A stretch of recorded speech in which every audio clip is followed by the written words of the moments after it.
Sweet potatoes, on their own, are one of nature's most generous superfoods. They're packed with beta-carotene, an antioxidant that your body converts into vitamin A, essential for healthy vision, immune function, and skin health. They're rich in fiber, help regulate blood sugar, and offer a slow-digesting carb source that keeps you full and energized. Their natural sweetness and creamy texture make them a comforting, nutrient-dense choice for just about any meal. Roasted, baked, or mashed, sweet potatoes can be a shining example of how whole foods deliver both flavor and nutrition. Marshmallows, though? Well, they're fun. There's no denying that. Squishy, nostalgic, and often tied to campfires, s'mores, and childhood treats, marshmallows have their place, but that place probably isn't buried on top of your vegetables. They're made mostly of sugar, corn syrup, and gelatin, and they offer exactly zero nutritional value. No vitamins, no minerals, no fiber, just sweet, puffy air. So when you plop amount of them on top of an already sweet, starchy vegetable like sweet potatoes, you've crossed into dessert territory, whether you want to admit it or not. Enter sweet potato casserole, the dish that disguises itself as a side but behaves like a dessert. This holiday staple often masquerades as a vegetable dish at family dinners, when in reality it belongs on the dessert table next to the pies and puddings. The traditional recipe typically involves sweet potatoes mashed with brown sugar, butter, cream, or condensed milk, then topped with even more brown sugar, crushed pecans, and, of course, a thick layer of marshmallows that are broiled until golden and melty. If that sounds like a dessert, that's because it is. What makes sweet potato casserole so misleading is the illusion of health it rides in on. Because sweet potatoes are inherently good for you, people assume the whole dish must be.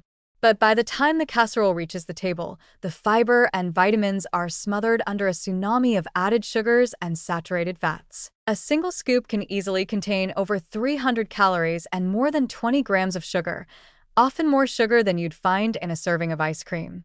The marshmallows alone are a fast-absorbing sugar bomb, offering a quick energy spike and a crash right behind it. Add in the buttery richness and candied nuts, and you've turned a superfood into a stealthy, ultra-processed indulgence. Let's not forget how deceptive this dish can be.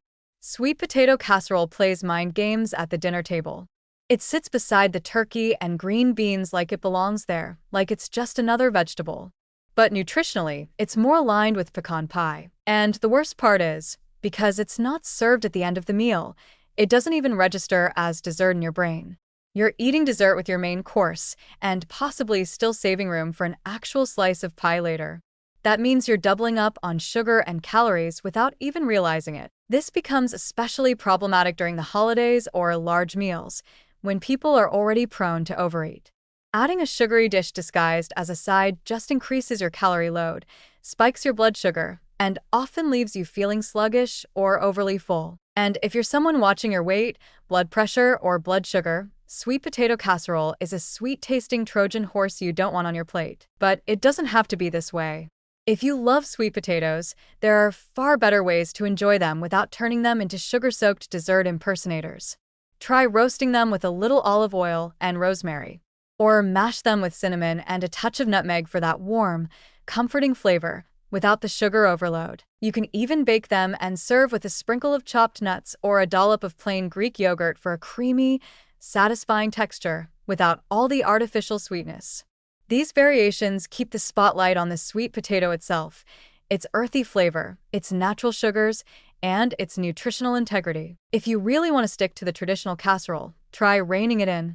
Cut the sugar in half, skip the marshmallows entirely, and use whole ingredients instead of canned condensed soup or syrups.